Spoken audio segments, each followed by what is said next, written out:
for any evidence you're about to give. So nothing but stuff like that.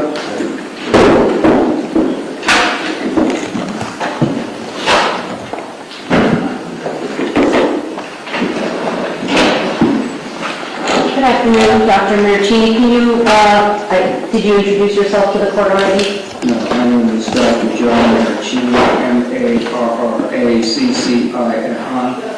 Okay, and very briefly, I just want to go over some of your experience as a medical examiner. Let's start just with your education. Judge, I think we can stipulate his expertise. Perfect. Great. Okay, so we would have him as an expert in the field of forensic pathology, clinical pathology, and anatomic pathology, in which he course in. I will absolutely agree that he's an expert in all these things. Great, thank you. Can you tell the court what you were retained to do in this case? Simply put, I was asked to investigate and review evidence as to whether a throwing knife, specifically the knife involved in this particular case, could penetrate and inflict the wound found on Mr. Obumseli. And did you review various documents in making your determination, prior to making your determination? Sure, I reviewed the complete work product of the Office of the Medical Examiner, including Yeah, there's a step there that's on both. I reviewed the complete work product of the Office of the Medical Examiner, including but not limited to the autopsy report, the autopsy photographs, and miscellaneous notes. I reviewed police reports, some police statements, some videos associated with this, and then we conducted some research collectively with a knife-throwing expert named Bobby Branton. And after the conclusion of these different things and the review of other evidence and statements, I formed an opinion regarding whether the knife could, if thrown, penetrate and inflict the wound as seen on Mr. Obumseli. Let me ask you this. Did you review crime scene photographs? Yes, I did. What about the Arthur hearing transcript of the testimony of Dr. Hutchins, who is the medical examiner for the state? Yes, I did. What about the crime scene, the documents including the floor plan, the report and floor plan? Yes, I reviewed all of those things. I believe you said the medical records from the trauma center. What about the fire rescue reports? I did. Okay. Did you review Ms. Clenney's statement to the police? Yes. And did you receive, or did you look at any of the knives in question? And I don't mean the specific knife that was used in this case. I just mean the type of knife.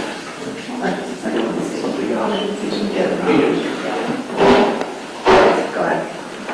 But I asked the defense team to proffer an identical weapon so that weapon could be looked at and evidence and tested with. This was done both with myself and with Mr. Branton and so forth. And then there was some testing which has been video recorded of the knife being thrown. I made arrangements to select a suitable biologic material.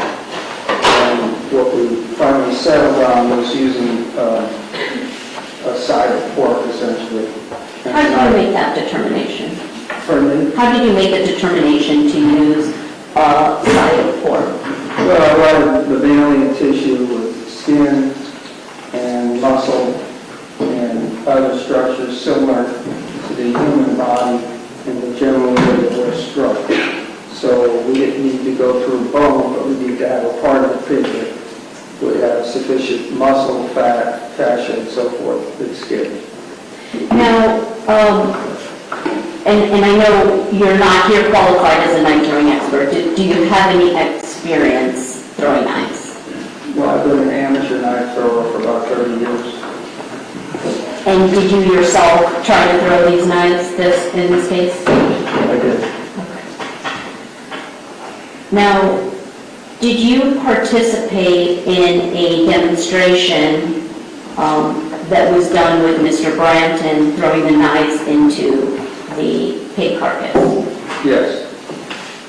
And can you just describe what your role in that was?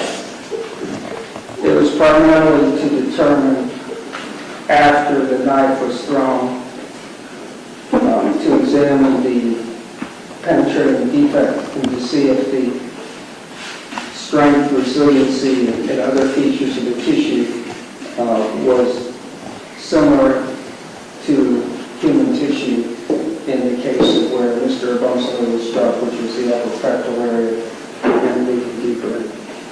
Now, how the demonstration was conducted, and I mean specifically how far distance-wise the knife was thrown, that was something made by the defense, right? Right, the defense proffered and communicated with Mr. Branton about what they wanted. And you had no knowledge as to why or how that number was picked? No, I don't. And, I mean, just to be clear, you weren't present on the day of the scene, so you don't have any specific facts about what happened on the night of April 3rd? Well, I only know the facts as collected by crime scene and from other sources, but I was not obviously present. Okay. So now going back to the demonstration, and what I'm going to do is, I'm going to play it for you. And we don't have a TV, so I'm going to bring this to you, and you can say we're going to.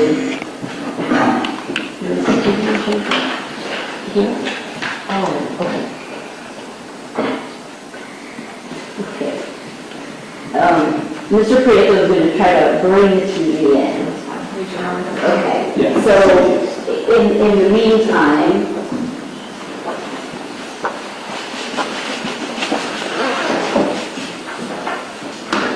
we'll just keep going. Let me just ask you this. What is your opinion in this case? That a thrown knife, such as identical to the one used in this particular case to inflict a lethal wound, could have been thrown and inflicted said wound. And when you say could have, can you be more specific as, I mean, can you say percentages? Are you able to do that?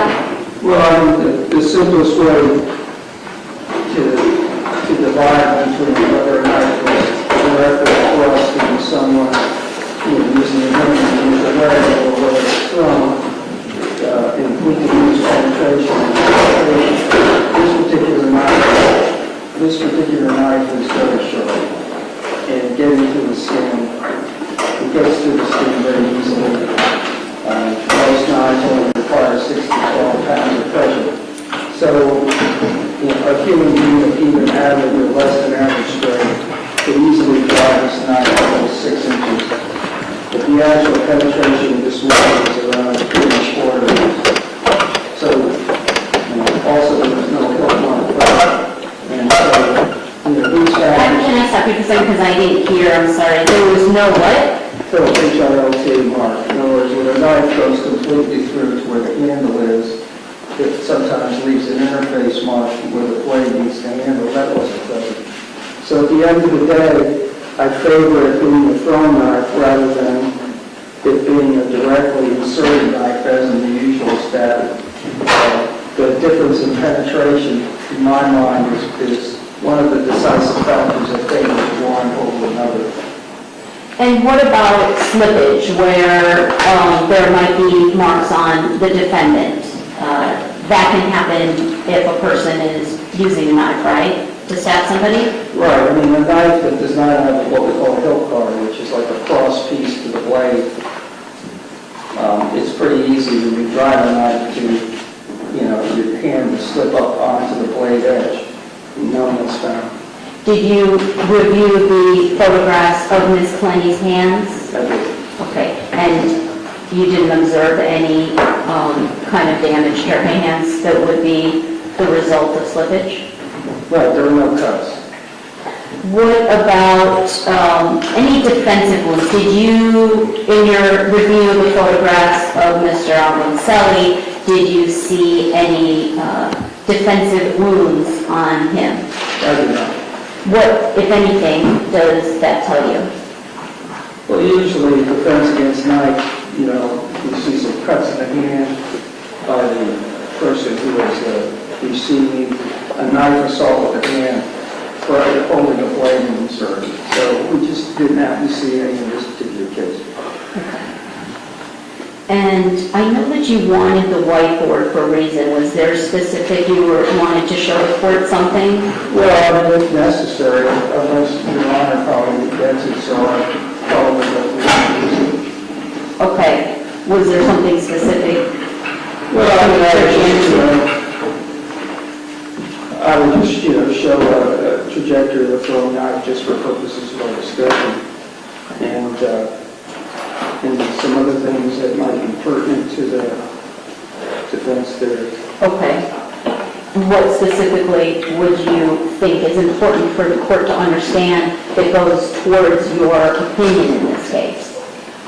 Well, there was a proffer by defense that at some point in time there was an altercation immediately preceding the knife event. And one of that proffers was that the defendant was assaulted by means of an arm going across the neck of Ms. Clenney by Mr. Obumseli. And so the question was there any physical evidence from the examination of the neck of the defendant, meaning photographic evidence in this case, that might indicate that?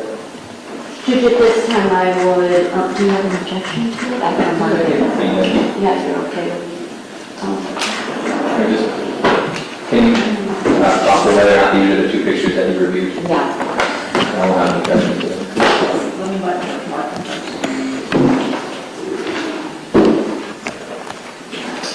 I've copied, so. Okay, if I approach it.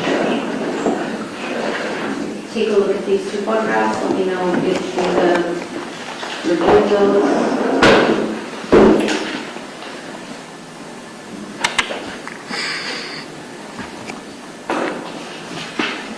Yeah, there's another one that's a little better. I'll show it on, I'll have to show you on the screen because it actually comes out better than if it's printed. But you said that you have seen those? Of course. Okay. I would move without objection, defendants A1 and A2 for identification into evidence. A1 would become defense A, A2 would become defense B.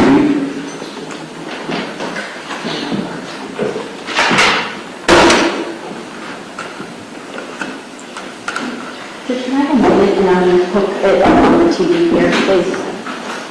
Ollie, can you move the whiteboard and see if you can see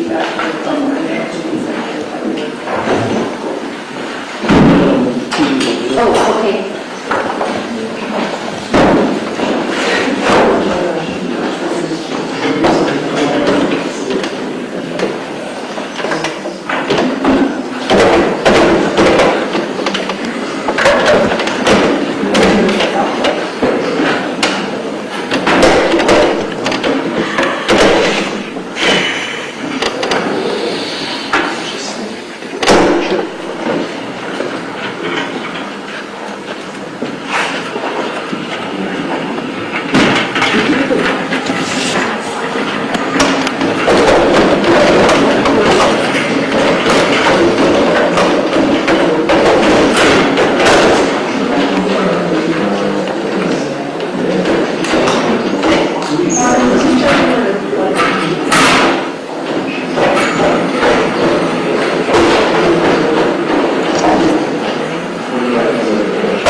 I'm showing you, I believe this is it A1,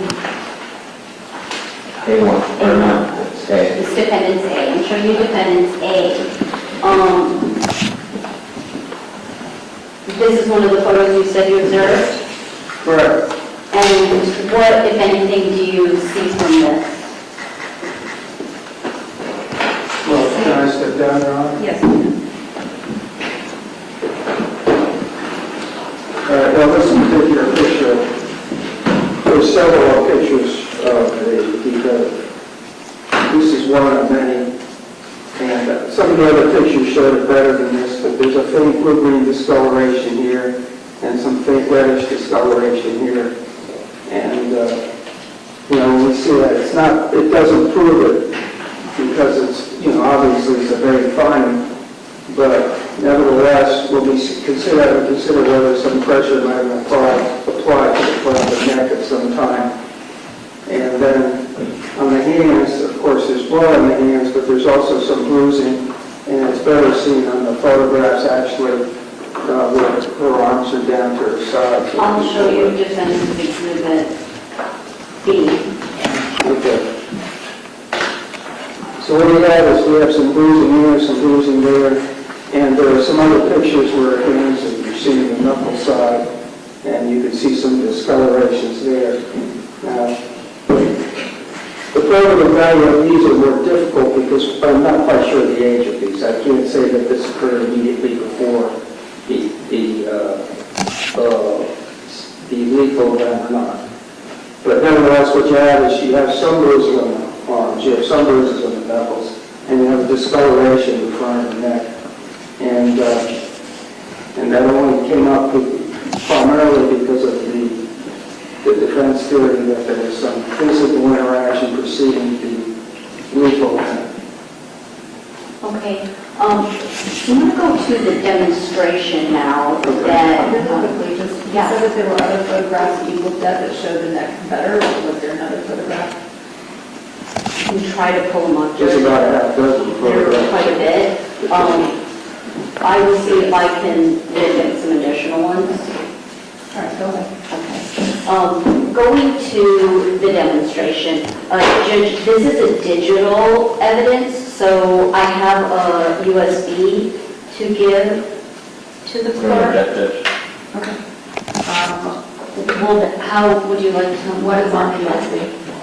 There are 3 videos on there. The first one will be the video where he looks at the demonstration. The second one is Mr. Brandon doing the knife throwing, and the third one is Typically, you do it as 3 different USBs. George, how would you like to do that? Because it's all 3 videos on one USB. If they give me 3 separate USBs, I will do that. Okay, can I replace this one? Yeah. So let's just go ahead and name which video is going to be each item of evidence, and then we'll replace them with 3 separate USBs. The first one would be, and I'm using the C1, which would be, They're going to be answered, those stipulations? will be the video demonstration with Dr. Merchant. That's going to be defense, A3 will become defense C. The next one will be a knife throwing demonstration video by Mr. Bratton.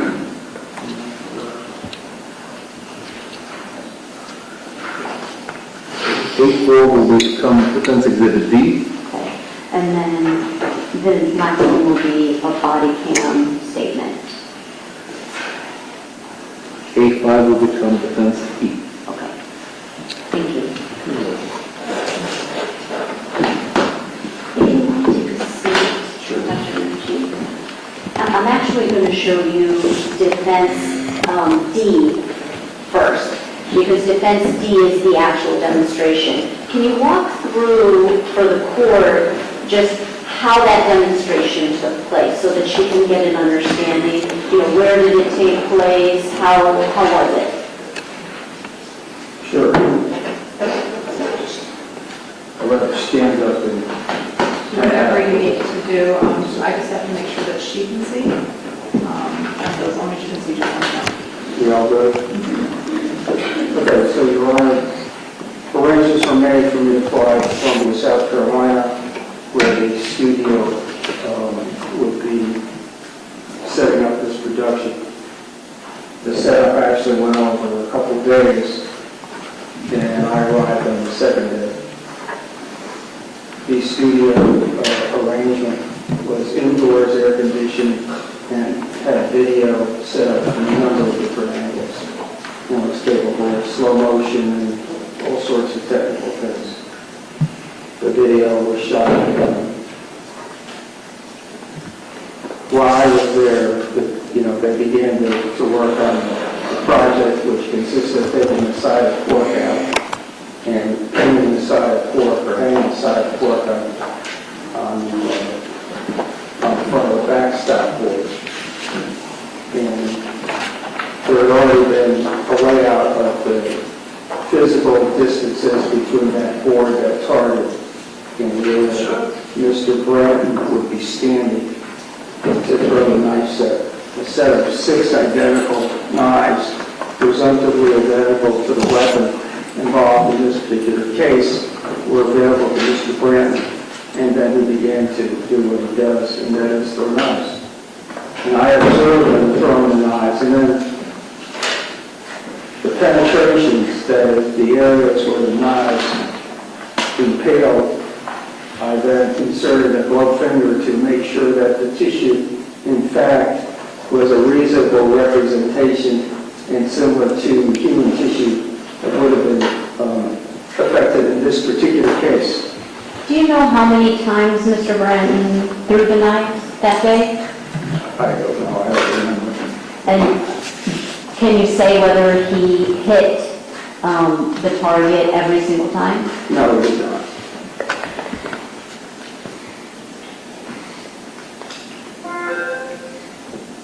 And we already, I believe that you already agreed that the distance that was created for Mr. Bratton to throw, it was your understanding that was made by the defense, right? Correct. Wait, ask that question again. The distance used for throwing was decided by the defense. That's correct. In your medical opinion, does the pressure used to cause this type of injury, does it depend on the strength of the person? In this particular case, with this particular knife, in this particular location, very little strength is needed either for a direct thrusting of the knife with the hand. That would be 6 to 12 pounds. And throwing the weapon just simply adds it's a little bit different than pressure, but it's a ballistic event. And you don't need a lot of strength, and you don't need a heavy knife, and you don't need a specifically designed knife, provided it's point. And it doesn't have to hit point on directly, perpendicularly. It can strike point on, below or above the horizontal plane, and still manage to penetrate. Now, would you agree with me that Mr. Branson's body size is not similar to Ms. Clenney's body size? Right. I think it was 5'10" in height, and he was overweight, and I think Ms. Clenney was proper to be 5'8" and 150 pounds at the time of the incident. Does that change your opinion, the fact of how the pressure and how it goes in with the knife? Does it change your opinion based on the fact that you watched a demonstration with an individual that is not similar body size, weight as Ms. Clenney? No, I mean, it's qualitatively the same event. It's just a matter of different body mechanics, and Ms. Bratton can better address that. I'm not an expert in how people throw knives who are novices, and so he could talk about that. Judge, at this time I would ask to publish Defendant's Exhibit D so we can have Mr. Maricini confirm that was what he observed on that day. Place video.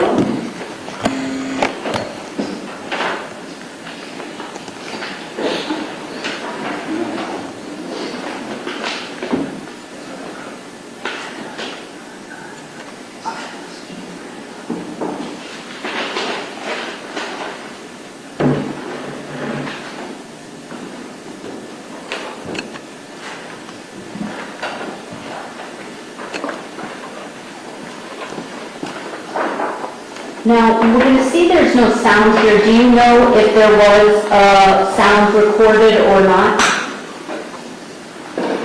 We did not do a sound recording. Can you describe to the court, I mean, obviously we can see what's going on, but from your observation as an expert, medical examiner, what, if anything, does this demonstration show you? Well, he threw 6 knives, and he essentially had 3 of them stick, and the 4th one came in and hit one of the 3rd one, knocking the 3rd one out, but probably that would have been an impalement.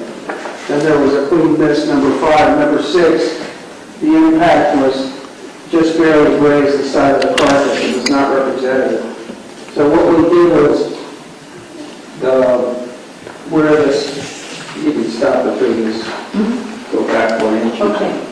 So what we did was, the knife at the point of impalement, where the skin touched the edge of the knife, indelible marker was used to mark the side of the knife. And then after, as you see here, and then after that happened, the knife was removed and simply put in front of a tape measure ruler to measure the inches of penetration.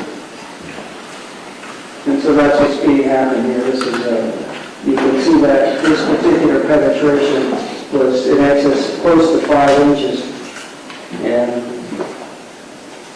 And what was, in this case, Mr. Obumseli, the depth of the knife wound? What was that? It was about 3 1/4 inch, something in that order. I'm going to show you Defendant's Exhibit C.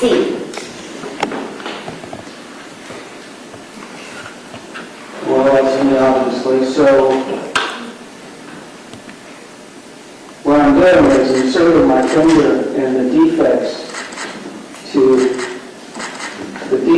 involved in penetration to confirm that the resistance of the tissues and their general features was similar enough to represent the useful for analysis of the penetrating wound present on Mr. Obumseli's body.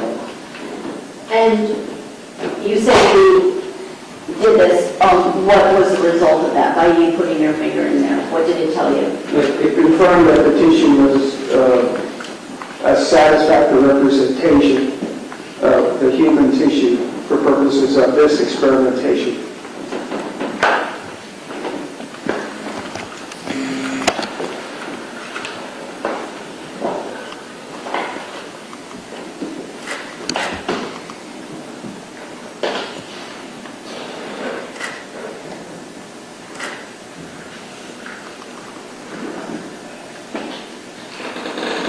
What are you doing right here?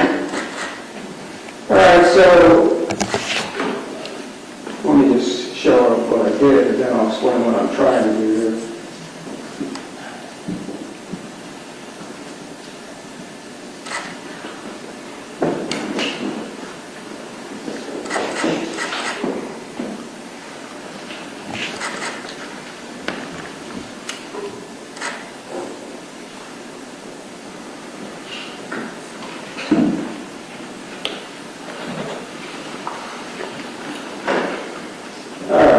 So now you can stop it there.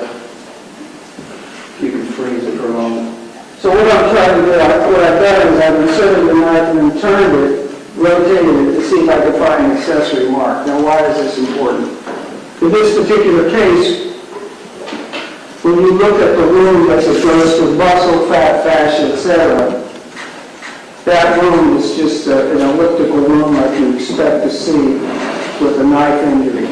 I can draw it at a whiteboard in a couple minutes, but the question was, let me come back to it, let me show you our image and then, And if you're going to show us something, can you just reference what you are looking at, please? do you have what I use? Mr. He's referencing The picture of the knife. information from, nothing, I just wanted you to see what he was referencing. Okay. Let me get a color version of that, because I'm sure a little bit.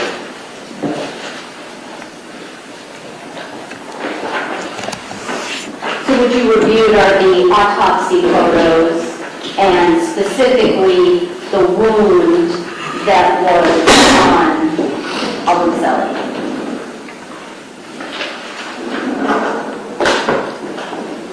By the way, this is something else that might be useful if you want to look at that later. Okay, hold on a second. I know I got it here.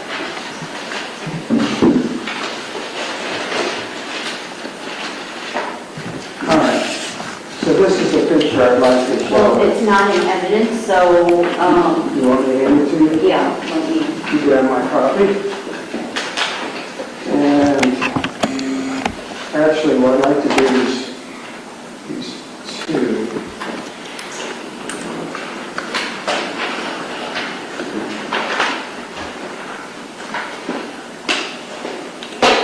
Okay. So these two